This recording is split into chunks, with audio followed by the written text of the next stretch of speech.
to the republic for which it stands, one nation, under God, indivisible, with liberty and justice for all. Moment of prayer. Thank you. Alderman Wadawa, Here. Alderwoman Calderon, Here. Alderman Brickner, Here. Alderman Fire, Here. Alderman Damon, Here. Alderwoman Fliss. Here. And the meeting has been properly posted and noticed. Public hearings? None. Presentation. St. Francis Days donation to the St. Francis Fire Department.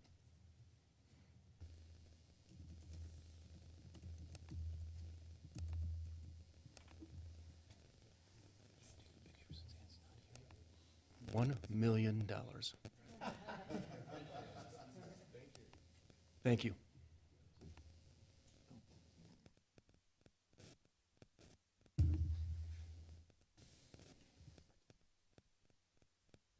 Oh, sure.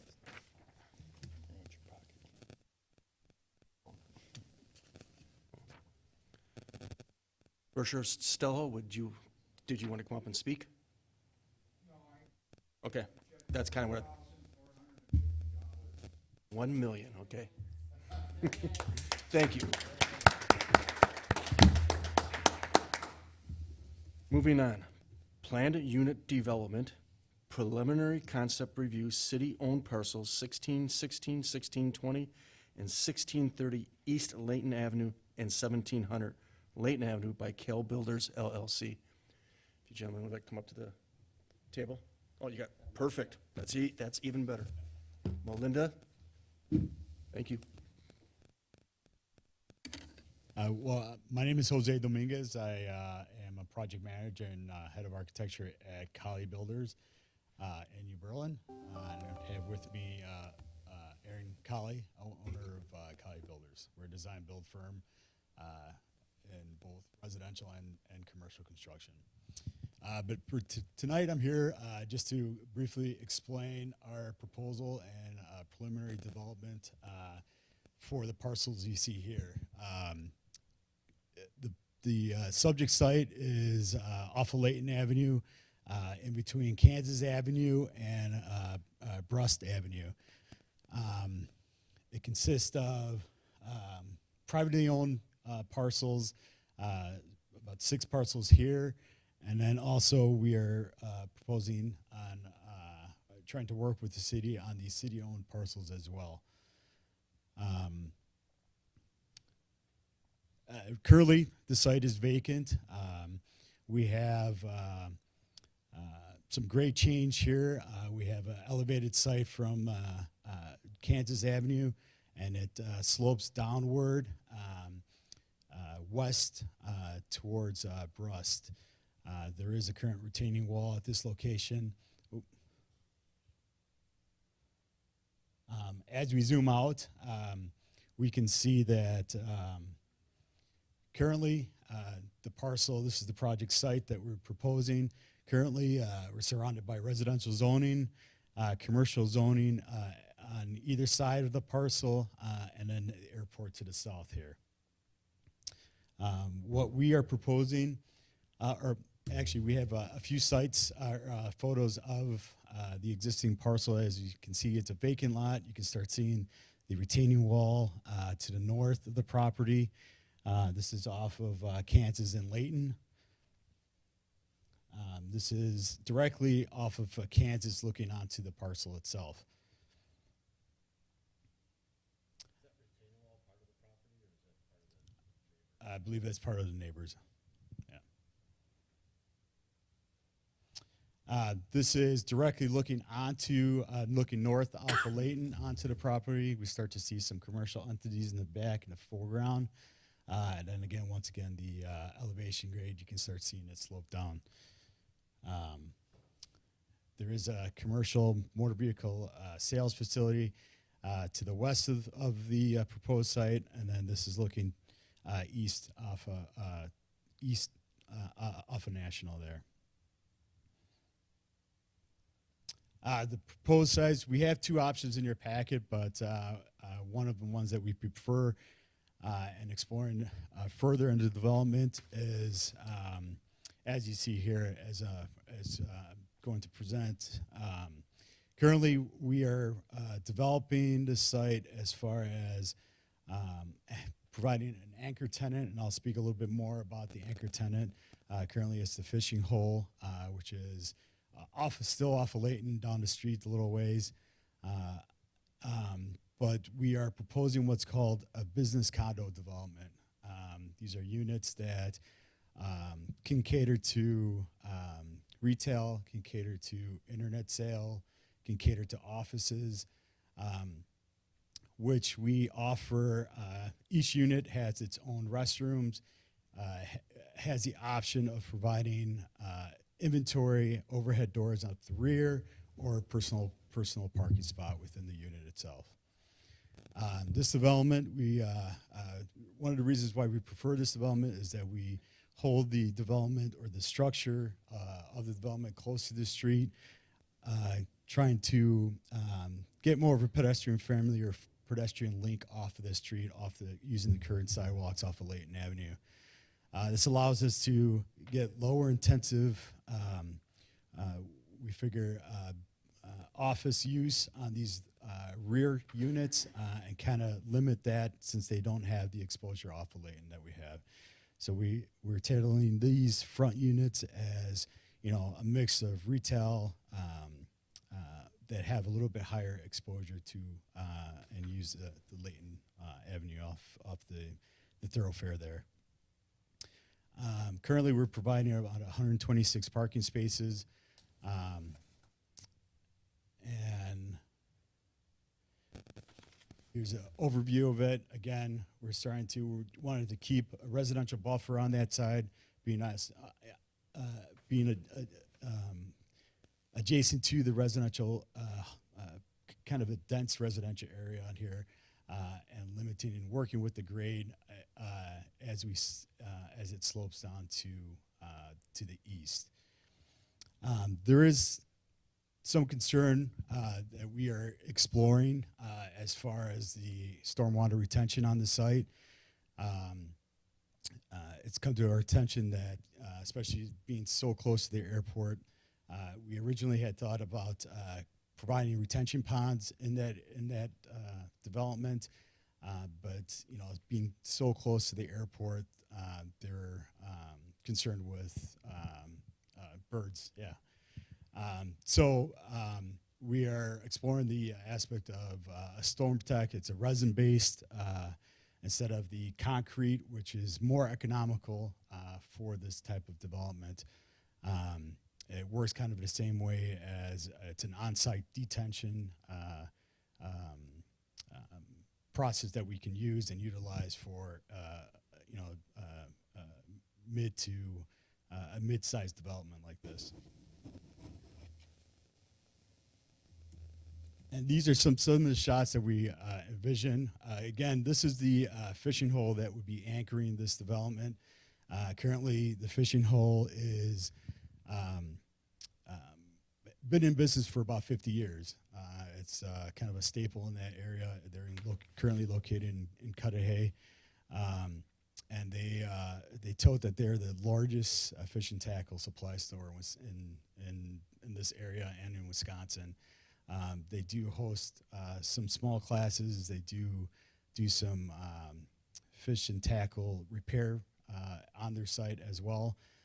Currently, if you're familiar with the existing store, they have a small, I want to say less than 3,000 square feet retail establishment right now that has very limited parking, and it seems that that's sufficient as far as the parking spaces that they have, and this would be definitely an upgrade for their facility. Currently, they have relocated temporarily right now, and is looking to start this project as far as the anchor with this development. So this is another shot of the anchor tenement. This would be the street view as we envisioned. We wanted to hold those buildings up close, landscape, and be as pedestrian friendly as we can to off of Layton Avenue. Each individual unit will be have its own signage, but it would be a uniform signage. Obviously, we would work with the city to get that uniformity and be within the zoning code as well. And also any of the landscaping that we would require there. We would explore also providing a photometric plan when the time is needed, just to make sure there's no light pollution going over to those residential areas. Again, at the earliest, we did propose a retention pond at that corner, but obviously with this new information with the FAA, we will explore the storm tech possibility there. I'm going to hand it over to Aaron Colley to talk a little bit more about the type of businesses as far as that can go into the development. Hello, my name is Aaron Colley. I think Jose touched on as far as the businesses and business condos. Business condos are not a new thing, but the detail and the architectural view of them is a new thing. These end up looking more like retail and storefront when they're done. A lot of the businesses that end up going into these type of units, and just to kind of explain those units, the units are purchased, so the business will end up owning these. There's being close to the airport, we have not done a full feasibility study, but a lot of remote business companies, being close to the airport is very appeasing to them. And there's a lot. There's one business condo in the Waukesha area, which is close to the Waukesha airport, that kind of did the same thing, and they end up with, whether it's cellular, whether it's attorneys, whether it's whatnot, these end up being hot for those type of businesses, and they also maintain, there's as far as landscape and all that, there's an association fee that goes along with that, along with their CAM charges for snow plow and snow removal and whatnot. But that kind of just describes what those are. We started as an anchor tenant because we believe that this will kind of, it'll be good for the fishing hole, but it'll also be good for the other types of businesses that we find that might be of need in that area.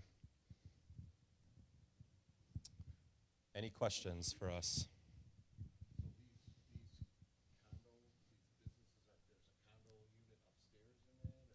No, so business condo meaning that, so this won't be habitat.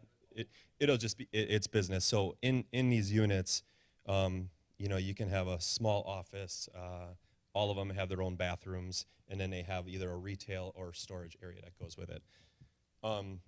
There's always the question of like contractors wanting to use these, and then, with storefront that you see their paint or their scaffolding inside there, that would be obviously a use that probably wouldn't be for that area, but a contractor could use it just as far as for meetings and sales and office use as well. Are the units combinable? Yes, they can be, yeah. But we would still keep that, that storefront so that, if that demising wall can be removed, we'd have it in there. We don't need a separation. They're all under 12,000 square feet, so there will be no sprinklering of these units, but there will be a demising separation of each one.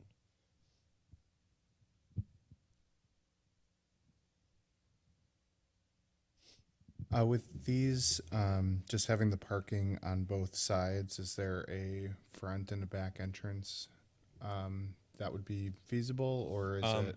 Yeah, that'd be feasible for employees. So we would have a service door with that garage door, so they wouldn't necessarily have to open that garage door. There'd be a service door that comes in for employee entrance.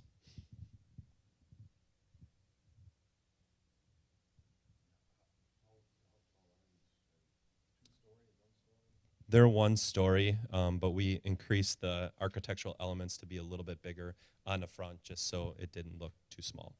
Mm-hmm.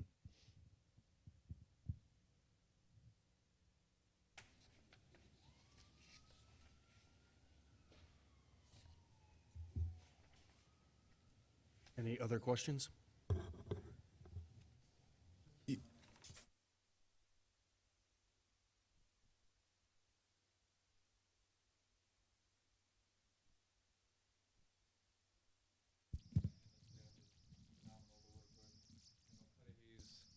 City of.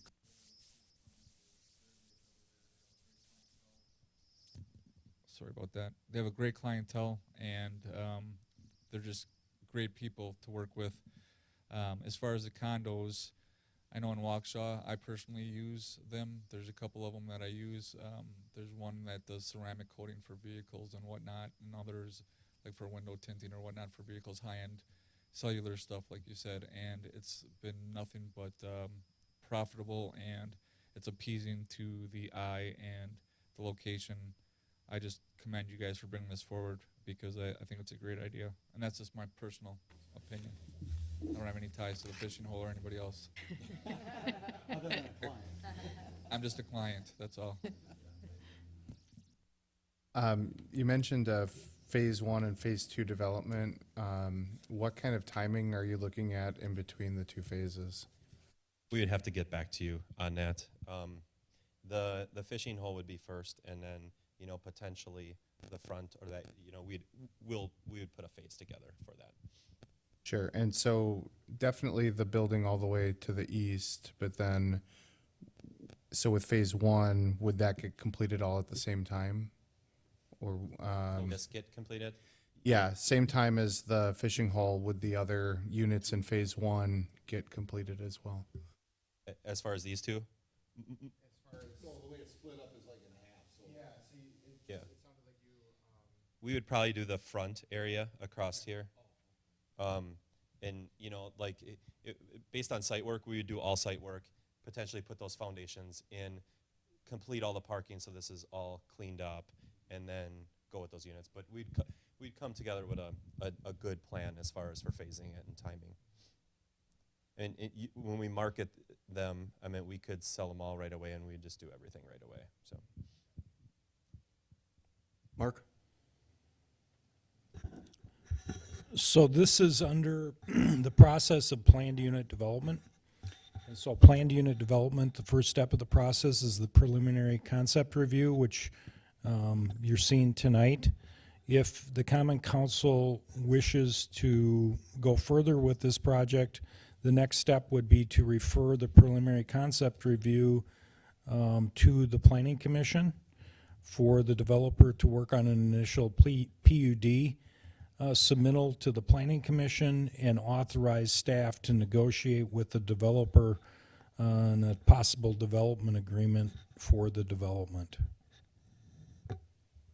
So, Mark, I have a question. So, when it comes to the actual sale and use of these condos, they still go to the city for approval and zoning approval? I mean, No, the zoning is going to be planned unit development, so it'll be a planned development. The whole development will get rezoned as planned unit development. Right now, I think it's zoned B2. well, another problem property with similar background comes to mind, and what's occupying space, what hasn't been approved, what hasn't been occupied. The space will be determined within the development agreement. What types of businesses would be permitted. So in other words, and we did have this discussion with the developer when the mayor and I met with them probably a month ago or 6 weeks ago now, is that the city really isn't looking for things like auto repair or auto body repair or contractor shops. Hazardous material storage, yes. We're really looking for things that are more retail uses, general office. It's got a concept of a kind of a business incubator type concept. In the way it's laid out, I think the thing that makes it attractive is that it isn't a rental, so it isn't like a strip mall where each property is being rented and being managed by a central company.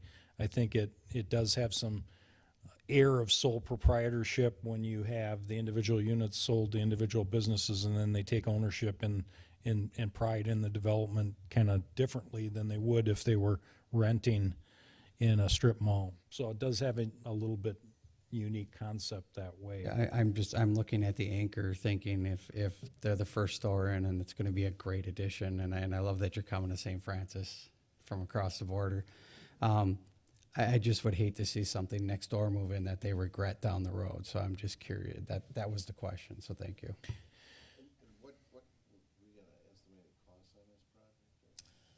I don't think we've had an estimated cost on the project yet. Initially, they submitted a plan that was 30,000 square feet, but they didn't meet the parking requirements, so staff reviewed it and sent it back to them, and they came back with two options, and this option, I think we're in agreement, this option is a better option after staff review because the building is closer to the street. Their other option was that they set the building back and put all the parking in front of the building, which isn't as attractive along Layton Avenue. I do think in the negotiation of the development, we have to ensure, because this property is in our strategic plan, overall strategic plan, and our comp plan as a large development site. We don't want, or wouldn't want to have phase one get developed and then phase two not get developed. So there's gonna have to be something within the development agreement that there's some assurance that both phases get developed.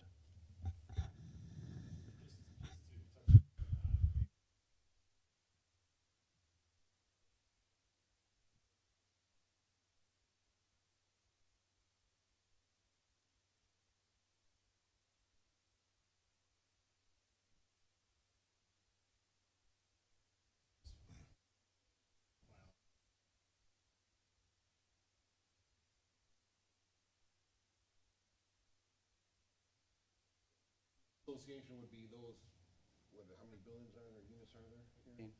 12, 14 units? So those 14 owners would be the association, and they could determine what goes in there, or is there somebody else that oversees that, or how does that work?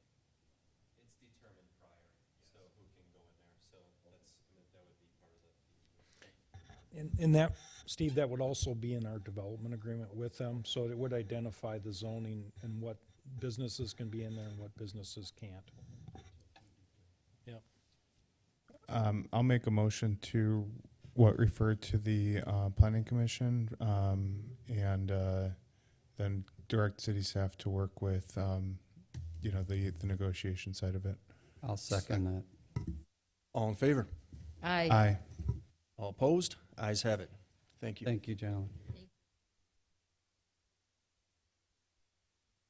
Citizens' comments? None. Consent agenda. Is there any alderperson that would like anything removed? Ken, I'd like to remove the consent agenda for the licensing committee. There was no meeting this evening. Second. All in favor? Aye. All opposed? Ayes have it. So, excuse me, can Go we, ahead. just to clarify, your motion was to approve with the removal of those minutes, is that correct? For today, because Or it was a motion just to remove the minutes? for October 18th. You wanted to approve the consent agenda without those minutes, is that correct? I want to remove the licensing from the consent agenda. I understand, I'm just trying to, Paul, I'll make a motion to approve the remaining consent agenda items looking for- minus the licensing committee. I'll second. All in favor? Aye. All opposed? Ayes have it. Recommendation of action from committees, commissions, and boards. Action to be taken from the Finance Committee meeting held October 18th, 2022. I make a motion to accept the recommendation from the Finance Committee to approve the healthcare plan for next year for the medical HMO CX1F Nexus ACO HMO tiered. Second. And to, I'm sorry, and to also allow the option to purchase or to get involved in the medical PPO C1, B3 Balanced 100 plan for their United Health. Second. Subject to the deductibles for city employees being $3,000 and $6,000 if you live, $3,000 for a single, $6,000 for a family plan. If you live in the city of St. Francis, the city covers $5,000 of the family plan and $1,500 of the single deductible. If you live outside of the city of St. Francis but less than 15 miles, you would pay $2,000, or the city would pay $2,000 for single, $4,000 for family. If you, and that would be for the unions as well, both the collective bargaining agreements with both the police and fire.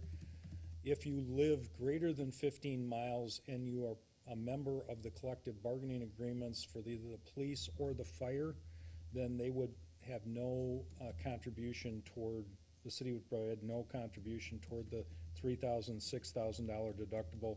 They would have to pay, the individual employee would have to pay the full amount of either 3,000 single or 6,000 family. And that's part of this as well. So when you approve the health plan, you're approving it as of January 1st, and that would be how we would cover the deductibles for the employees.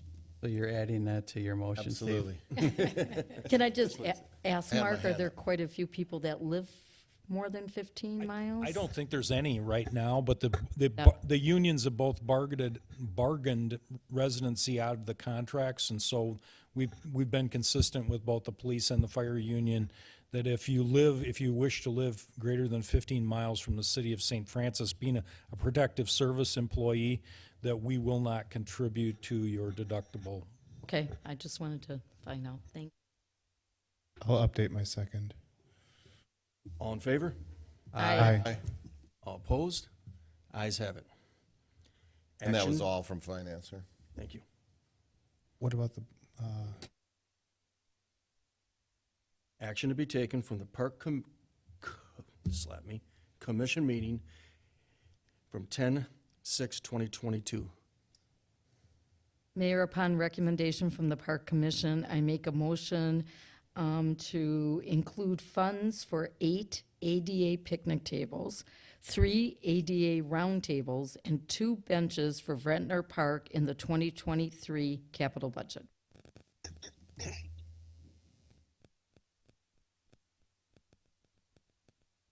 Can we get a second? No second? I'll second.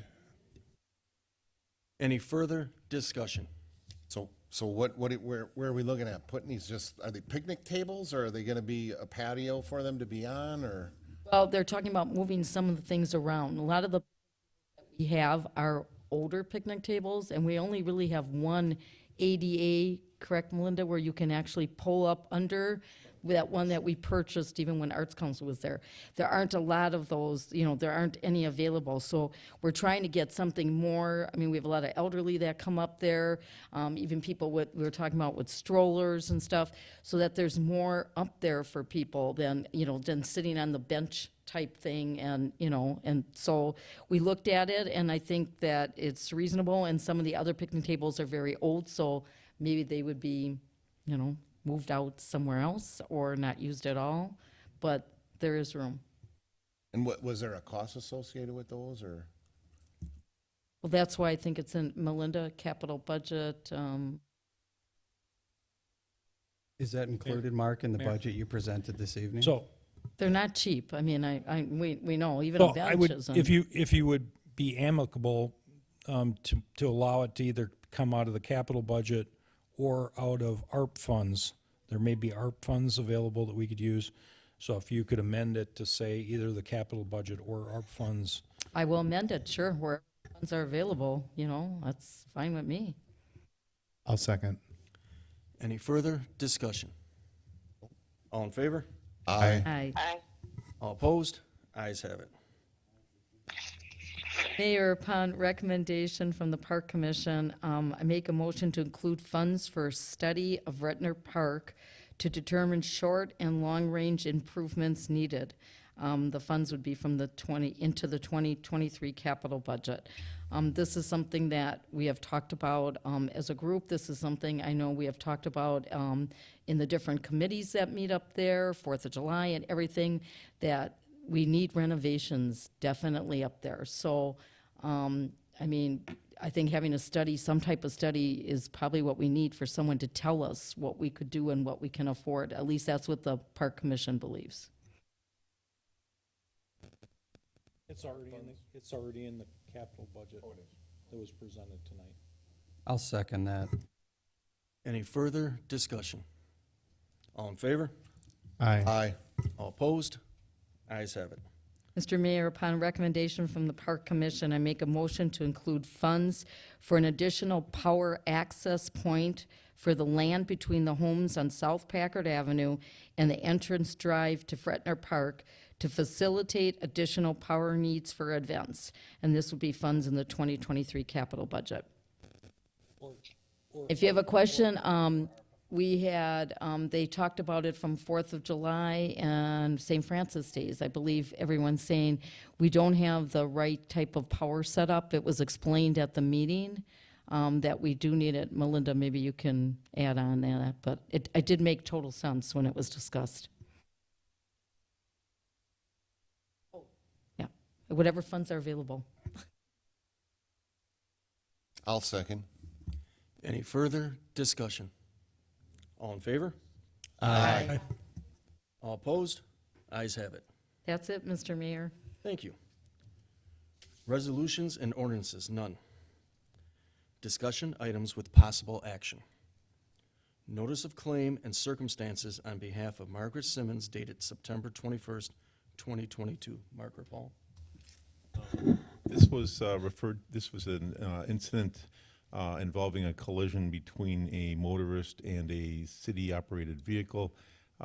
They came back and they have now filed a notice of claim after the city's insurance company commenced small claims action for the damages to the city's vehicle. The city's insurance carrier has recommended that the council deny their notice of claim, and so this is up for this evening to act on that recommendation. I'll move to act on the recommendation of the city attorney and deny the notice of claim. Second. Second.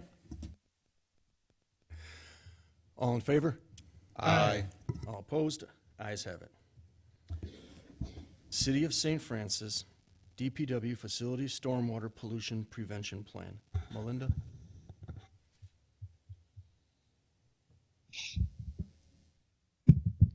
Thank you, Mayor. In the packet is a letter, a cover letter explaining what the plan is in the plan itself. So the municipal garage has to have what is called a stormwater pollution prevention plan. It is something that was done back in 2005 when the city adopted its stormwater ordinance and utility. Not that much has changed at the garage, except for that the city had an audit in 2021 of its stormwater management program. The DNR toured the site. They noted some items that needed to be corrected. They noted that some of our ordinance weren't up to date. We corrected that last year. They also noted that some of our debris piles aren't tarped, that they, when rain or snow comes on, it discharges across overland flow, which was the appropriate treatment back in 2005, but it's not the appropriate treatment now. And some other items that are in the letter and in the report. We have been talking as staff as some ways that we could try to remedy those for a short-term basis, like working with John's for some dumpsters, for some of the debris piles and having them hauled off faster, but they would still need to be covered.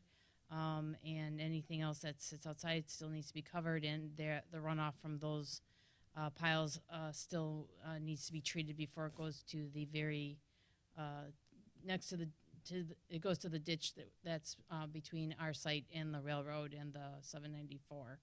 So what the letter is requesting is for the city to adopt the stormwater pollution prevention plan. The treatment for the runoff is a small bio retention basin that we're going to design and construct in a way that if more impervious surface happens at the city site, that pond would be able to be expanded and be incorporated into a larger pond for more impervious area. So our estimated cost for the stormwater pond is between $75,000 and $125,000. There is a funding mechanism from the MMMSD Green Solutions Program. In that program, we have in 2023 it'll be over $300,000. So there's enough funding in there to construct this bio retention basin. And every year the city gets about $30,000 allocation into that program. So I would recommend that the city approve the stormwater pollution prevention plan so that the DNR can accept our plan and sign off on it officially. Melinda, what happens if we don't do this? They will order us to do it. I'll make a motion to approve the stormwater pollution prevention plan as presented this evening. I'll second. Any further discussion? Just to clarify, Melinda, you had mentioned some options in your explanation and in your letter. Is the proposal to, or the requested action to approve the plan and then action on those other items will be taken up at a later date, or are you asking the council to approve the bioretention plan tonight as part of the presentation? To approve the plan as presented, I was asked to present some costs that would be associated with the items recommended in the plan, just so the council would have an idea of what those are. I believe I've worked with Mark, and I believe in the capital budget, we do have $125,000 allocated for the bioretention basin, but that would have to be a design and construction project that would need to come before the council. So the actual, the bidded cost would come before the council. This is just an estimate, so everybody has an idea of what the cost would be. Okay, thank you. I'm sorry, did you I think the only other thing that was within the plan is I think it identifies the street superintendent as the contact person in charge of implementing the plan. Is it the street superintendent that implements the plan, or is it the city engineer, DBW director that implements the plan? The city engineer ensures that the highway superintendent does all the items and does the site walkthrough quarterly, does the quarterly checkoffs that are in the plan,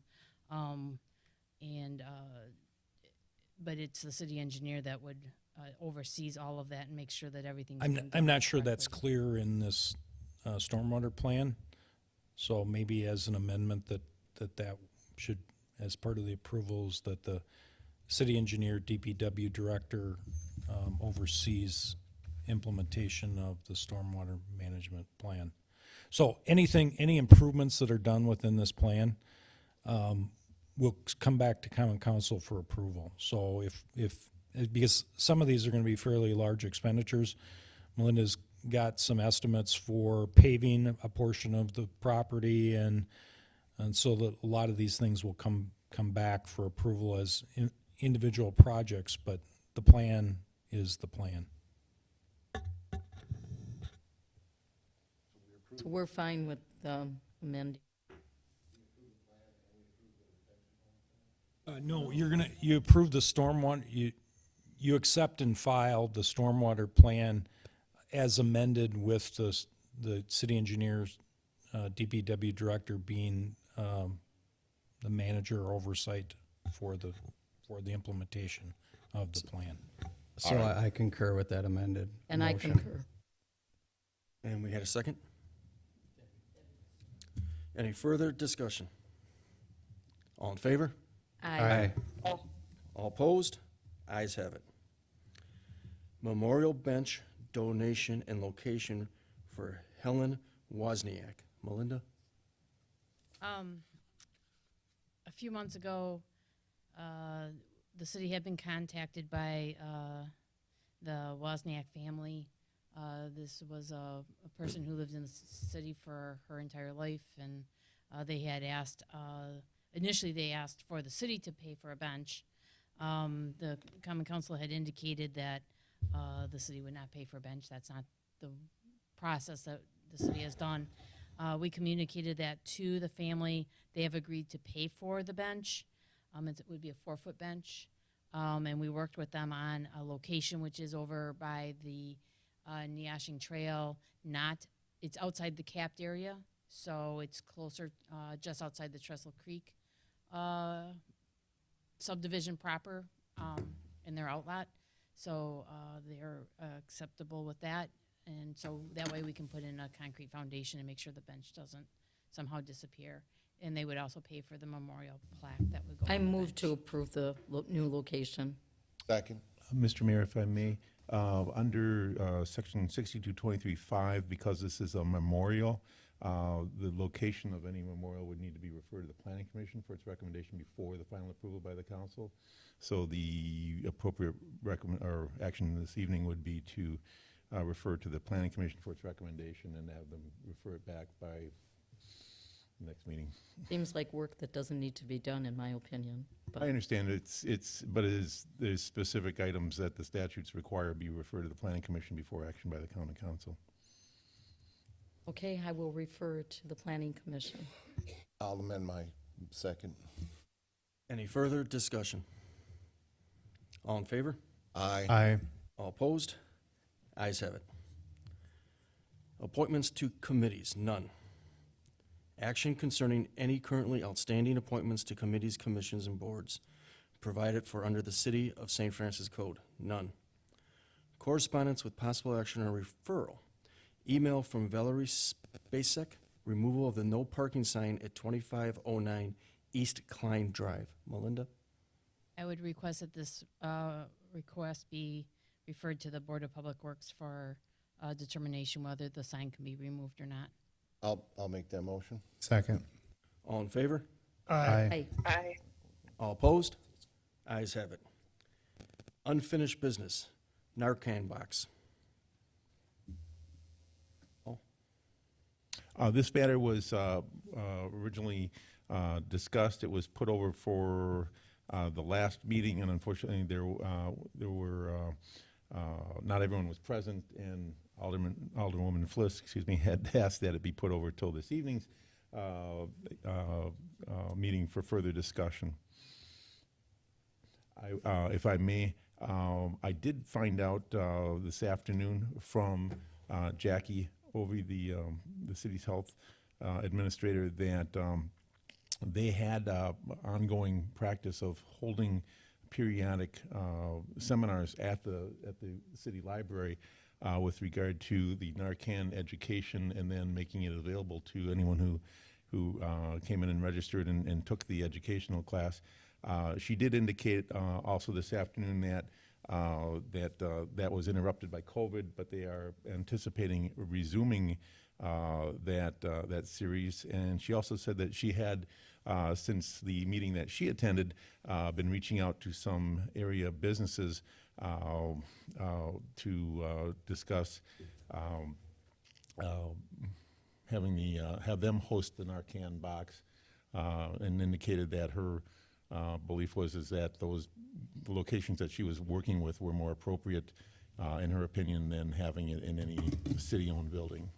So, just wanted to pass on Do we that. need any action at all then on that, Paul? Well, I mean, it it's- sounds like Jackie's handling it from the health department side. She has moved forward on it. That's certainly true. I think the original inquiry still was made as to whether or not the council wishes to authorize the placement or wants to take a position. I think it was the library board that had an interest in finding out the council's position from a policy standpoint.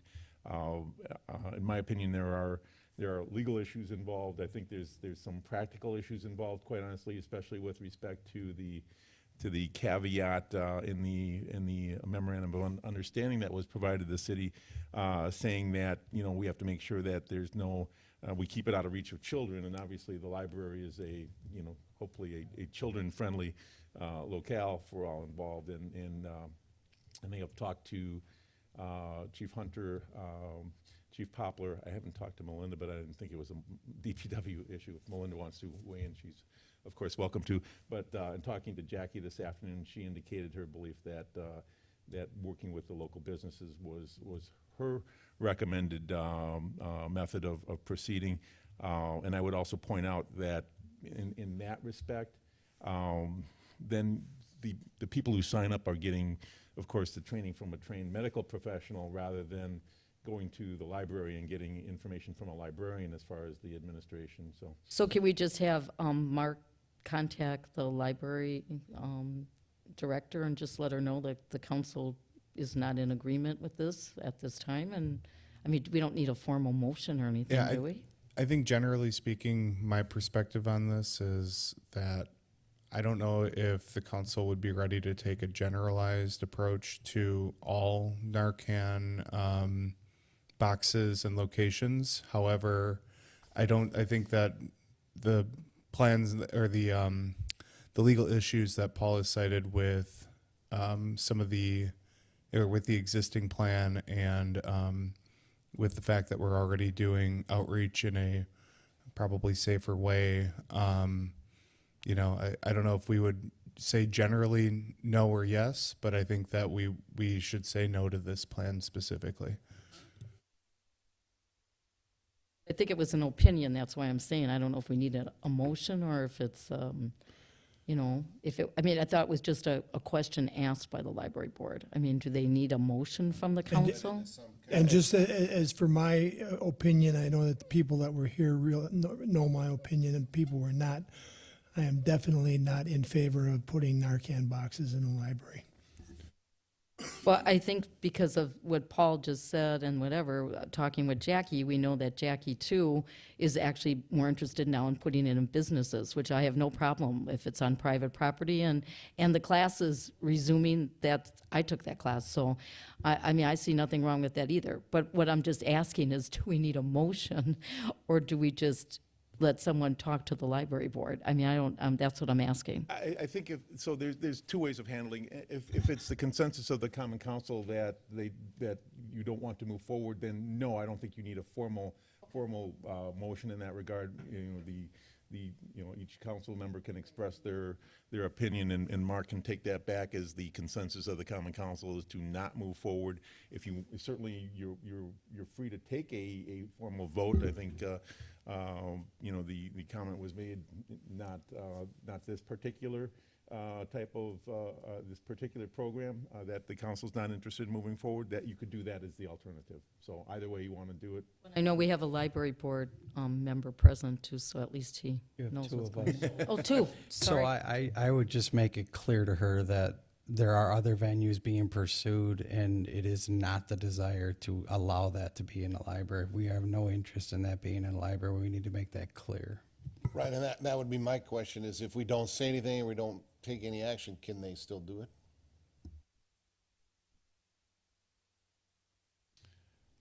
I would say it would be a bold move to do that, given the city's currently, the Common Council is currently looking at the library's budget for the coming year. I would say it is bold and or dangerous, would be how I would categorize it. So, could they? Yes, probably. I think that would remove any doubt as to the council's position. And I'll make that motion. I'll second. Any further discussion? All in favor? Aye. All opposed? Ayes have it. Moving on. Other business, none. Department heads. Melinda? Thank you, Mayor. I just have one comment tonight. Leaf collection is still going on, although Mother Nature seems to be trying to help us get all the leaves off the trees without us having to do a lot of work. But we are in full swing of leaf collection, and with that, I pass. Thank you. Chief Poplar? Just a few things. Our probationary firefighter candidate graduates on Friday from the fire academy, which he will come back to the station the following week for his in-house orientation, but we'll bring our staffing to completely full for the first time in a while, so that's good. Still continuing with the fire prevention week and fire prevention month. I don't know if you've seen the social media at all. We in and out of schools quite a bit. So, and the weather's been helping us up until this week. And then I just had the luxury of attending the Wisconsin affiliate leadership training seminar yesterday with our union leaders and with representatives in the fire service from throughout the nation yesterday in Madison. So it was pretty rewarding. And with that, I pass. Thank you. Chief Hunter? Thank you, Mayor.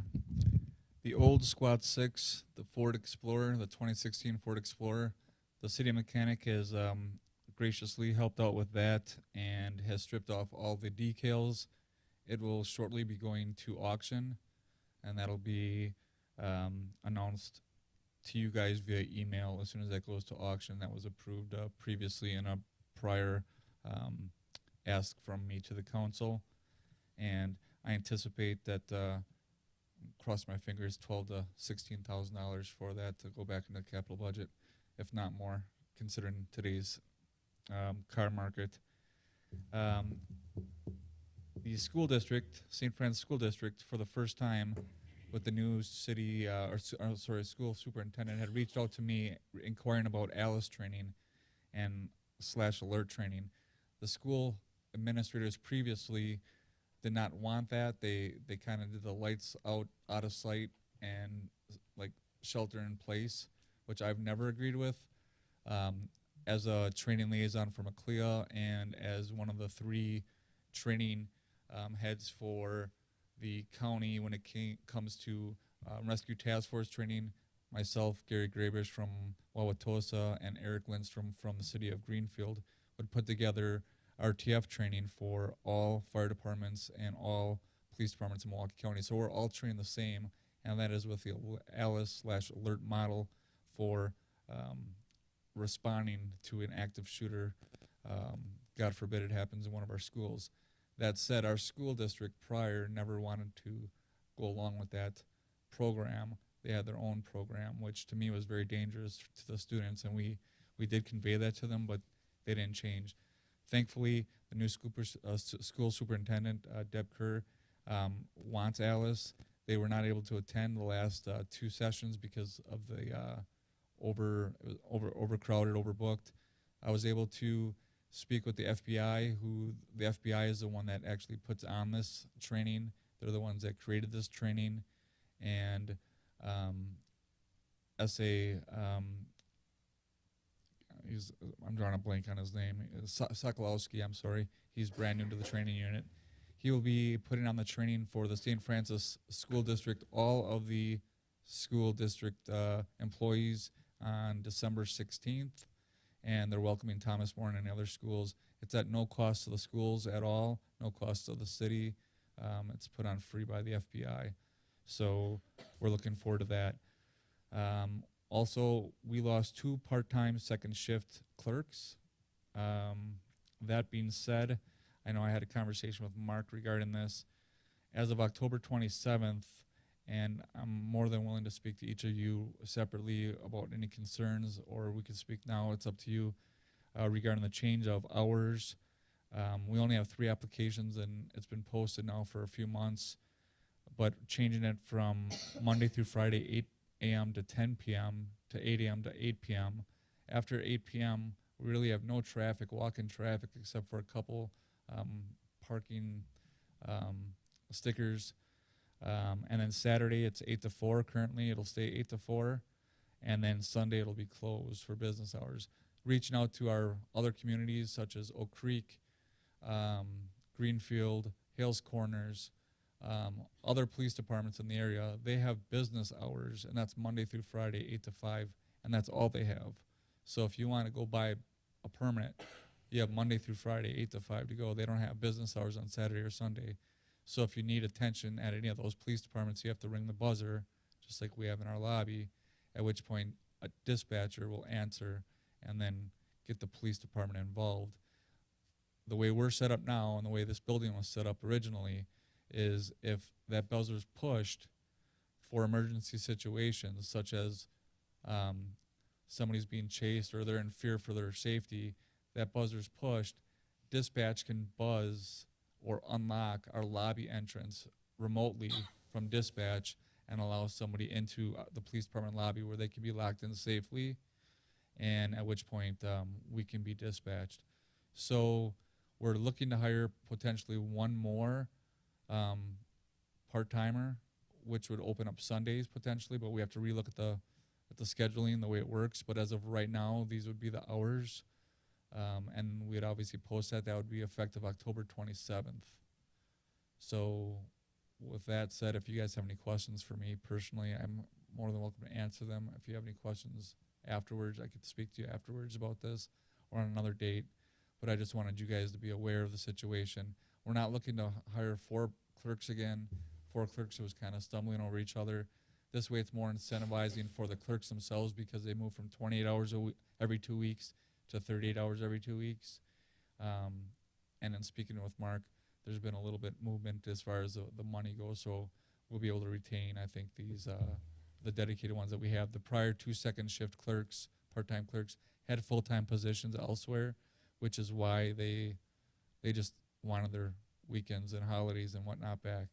So they'll be closed on official holidays, but if Christmas is on a Saturday and city staff is off on Friday because Christmas is on a Saturday, they're still going to be here Friday. They just won't be here Saturday.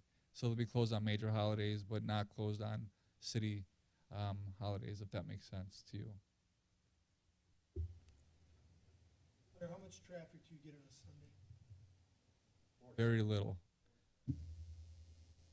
Very little. So what they're doing right now, I had them do is, they've been doing this for the last 2 weeks, is they're actually counting, tabulating, like just with a little mark chart to see how many people are walking in. Obviously, the first week of the month is the busiest when it comes to parking citations, or I'm sorry, parking permits. After that, it kind of dies down. So they're doing more of the records, canceling of warrants. And of course, our clerks have to be certified via the state for 2 different certifications, and they're also our matrons. So if we don't have a female on duty, they will search our female prisoners with obviously 2 officers, male officers present. So very little to answer that, Alderman, as far as walk-in traffic on Sunday. With that being said, if we do hire the 3rd, which we're that's my intention, that Sunday is going to open back up for an 8 to 4. Chief, can you purchase a parking permit online? So that was actually, the city attorney had brought that, we spoke about that briefly. I'd have to speak with Feroce about that. As of right now, no, but because they would have to still find a way to come pick it up. I mean, otherwise we'd have to mail it. So because a parking permit is actually a sticker, so we'd have to mail it, so they can't just print one off. So that's something we can think about, obviously. But even Monday through Friday, 8 to 8, and Saturday, 8 to 4, there's ample opportunity for a citizen to find a time to purchase a parking permit.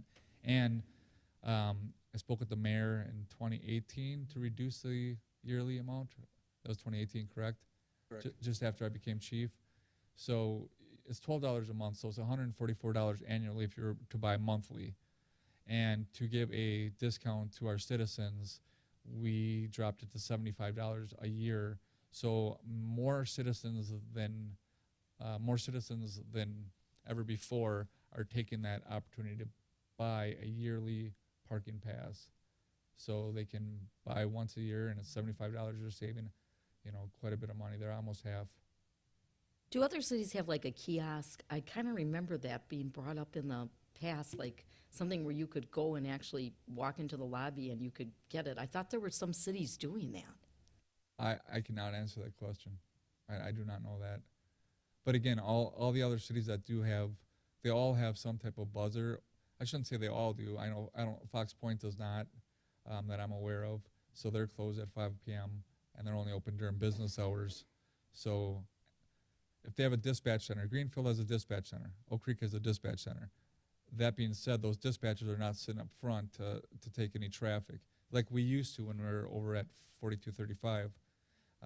So as of 5 o'clock, they're closed. So the only way they're going to get any response from anybody is when they walk into that lobby, push the button, they'll have somebody answer, just like we would if we had our dispatch center pushed way in the back of the police department somewhere.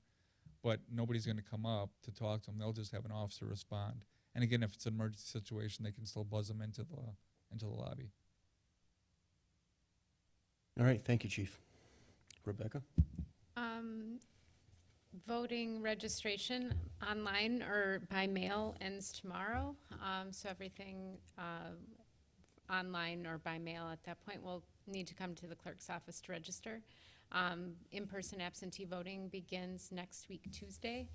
We've already seen quite a lot of traffic, even still daily with requests for absentee ballots, and we're getting a pretty good return. So we've increased our staffing for the polls at all 3 districts, and I'm anticipating we'll have a pretty high turnout for the general election this fall, but I think we're going to have better staffing, so hopefully we'll be able to push people through quicker and be better to our poll workers. So with that, I'm done. Thank you. Thank you. Paul? Thank you, Mr. Mayor. Just 2 things very quickly. In follow-up to direction from the Common Council concerning a request for electronic message signs, I worked with Mark, and we're going to be working further on a draft of actually changing the sign ordinance chapter, because we have some issues with respect to the current one that require some more widespread repairs than what we would do with just plugging in that one provision. Secondly, we did finally this afternoon receive the report from Ellers with respect to Hidden Ponds. It came in about 3:30, so we haven't had a chance to go through it yet, but Mark and I will be working on that, and it's quite possible that you may see something at the next meeting. I don't want to guarantee that. Easy, Been Don. burned Easy. before. Sorry, Don. And with that, I pass. Thank you. Mark?